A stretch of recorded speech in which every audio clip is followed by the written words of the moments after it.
Good morning student.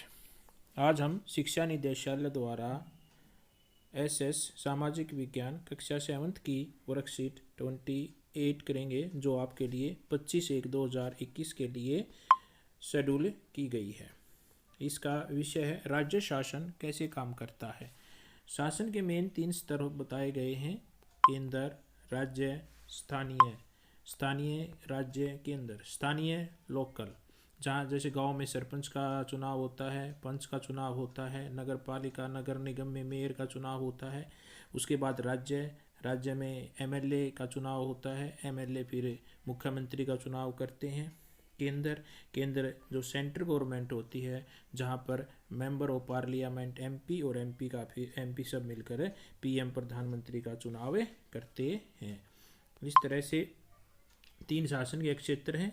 हमारा देश राज्यों का एक संघ है। इसमें 28 राज्य, 8 केंद्र शासित प्रदेश हैं। शासन को सुचारू रूप से चलाने के लिए ये राज्य और केंद्र शासित प्रदेश पुनः जिलों और अन्य क्षेत्रों में बांटे गए हैं।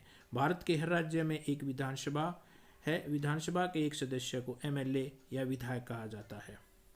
हर राज्य के कई निर्वाचन क्षेत्र में होते हैं। हर निर्वाचन क्षेत्र से जनता एक प्रतिनिधि चुनती है, जिसे विधायक एमएलए कहा जाता है। इस प्रकार से हम कह सकते हैं कि विधायक जनता का एक प्रतिनिधित्व करते हैं। मेंबर ऑफ लेजिस्लेटिव असेंबली के रूप में उसे कहा जाता है। आगे आपने ध्यान दिया है कि चुनाव में अलग अलग पार्टियां होती हैं। जैसे हमारी सेंट्रल पार्टी है, कांग्रेस है, बीजेपी है, दिल्ली में आम पार्टी है, ये एक क्षेत्रीय पार्टी है। ये सब अपने अपने विधायक, जब निर्वाचन होता है, चुनाव होता है, तो अपनी अपनी पार्टी से विधायक को टिकट देते हैं, और जब चुनाव होता है तो उसमें से विधायक चुने जाते हैं। जिस पार्टी के विधायक आधे से अधिक होते हैं उसको बहुमत मिल जाता है और उसे सत्ता पक्ष कहा जाता है। अन्य सभी पक्ष विपक्ष में आ जाते हैं। जिनको बहुमत नहीं मिलता उनको विपक्ष कहा जाता है। जिस पक्ष को बहुमत मिलता है, जिसके आधे से अधिक एमएलए चुने जाते हैं, वो पक्ष मुख्यमंत्री चुनता है। जैसे दिल्ली की बात करें हम, दिल्ली में 70 सीट हैं। 70 का आधा क्या होता है, 35। जिसके 35 से ज़्यादा एमएलए आ जाएंगे वो अपनी सरकार दिल्ली में बनाएगा और उसी का मुख्यमंत्री होगा। वो इसके बाद मुख्यमंत्री को चुनाव होता है। चुनाव के बाद राज्य का राज्यपाल मुख्यमंत्री एवं अन्य मंत्रियों की नियुक्ति करता है। मुख्यमंत्री तथा को विभिन्न विभागों या मंत्रालय को चलाएं उनके अलग अलग कार्यालय होते हैं। उदाहरण शिक्षा विभाग, शिक्षा विभाग में अलग से शिक्षा मंत्री होता है। स्वास्थ्य विभाग में स्वास्थ्य मंत्री होता है। पर्यावरण विभाग। इसी प्रकार से किसी एक पार्टी को स्पष्ट बहुमत जब नहीं मिल पाता, तब सत्ताधारी दल किसी एक पार्टी का न होकर कई पार्टियों से मिलकर बनता है। जैसे किसी एक पार्टी को स्पष्ट बहुमत ना मिले, आधे से अधिक एमएलए ना मिले, फिर वो जब 2 पार्टियां मिलकर, 2 या 2 से अधिक पार्टियां मिलकर अपने आधे से अधिक एमएलए इकट्ठा कर लेती है, तो फिर वो मिलकर जब सरकार बनाते हैं तो उसे गठबंधन की सरकारें कहते हैं। जैसे हरियाणा में गठबंधन की सरकार है, बीजेपी और जेजेपी, ये दोनों गठबंधन मिलकर सरकार चला रहे हैं, भारतीय जनता पार्टी और जन नायक जनता पार्टी, क्योंकि किसी भी एक पार्टी को स्पष्ट बहुमत नहीं मिला हुआ है। इन दोनों के बहुमत, दोनों पार्टियों के एमएलए मिलाकर आधे से अधिक हो जाते हैं और फिर इन दोनों का मिली जुली सरकार है, जिसे गठबंधन की सरकार कहा जाता है। राज्यपाल, राज्य का प्रमुख राज्यपाल कहलाता है। उसकी नियुक्ति केंद्र सरकार द्वारा यह सुनिश्चित करने के लिए की जाती है कि राज्य सरकार संविधान के नियमों अधिनियमों के अनुसार अपना कामकाज करती रहे। अब एक क्रियाकलाप गतिविधि। एक राज्य के विधानसभा चुनाव का परिणाम इस प्रकार से हुआ। राजनीतिक दल के नाम हैं: लोक अधिकार पार्टी, जनता कल्याण, अन्य दल, निर्दलीय। ये सब मिलकर 68 एमएलए हो जाते हैं।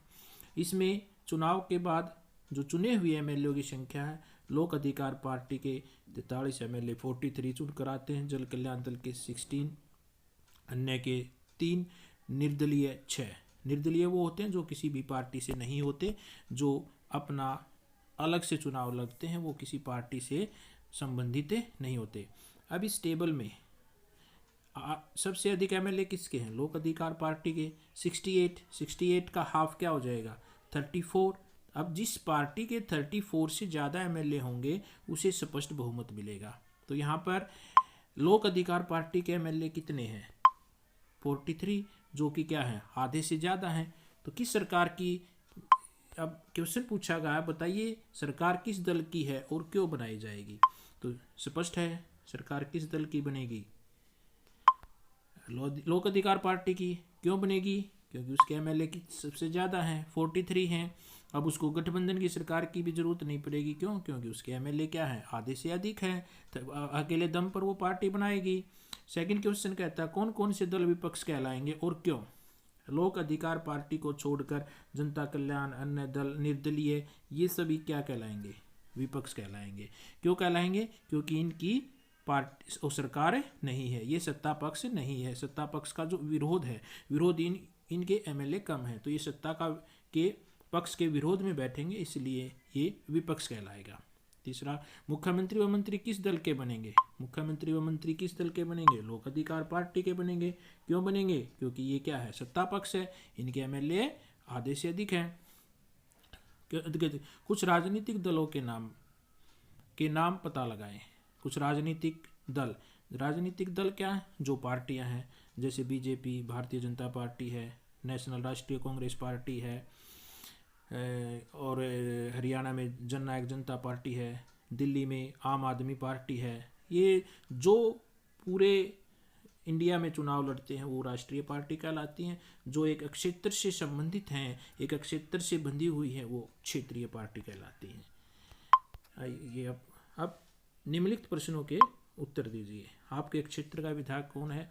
बच्चे, आप जिस क्षेत्र से हैं वहाँ पर आपको सबको पता होगा कि आपके क्षेत्र का विधायक एमएलए कौन है। आप उसका नाम लिख देंगे। निर्वाचन क्षेत्र व प्रतिनिधि शब्दों का, निर्वाचन क्षेत्र जिस क्षेत्र से कोई एमएलए चुन कर आता है, जिस क्षेत्र में हमारी वोट है, हम उस क्षेत्र में अपने वोट का अधिकार का प्रयोग करके अपना प्रतिनिधि चुनते हैं। प्रतिनिधि जो हमारा प्रतिनिधि, जो जनता का प्रतिनिधि करे, जैसे एमएलए होता है, मेंबर ऑफ लेजिस्लेटिव असेंबली होता है, वो उस एरिया का, जिस निर्वाचन क्षेत्र से वो संबंधित रखता है, उस जनता का वो प्रतिनिधि तय करेगा, इसलिए वो प्रतिनिधि कहलाता है। आई होप आप सबको ये वर्कशीट समझ में आ गई होगी।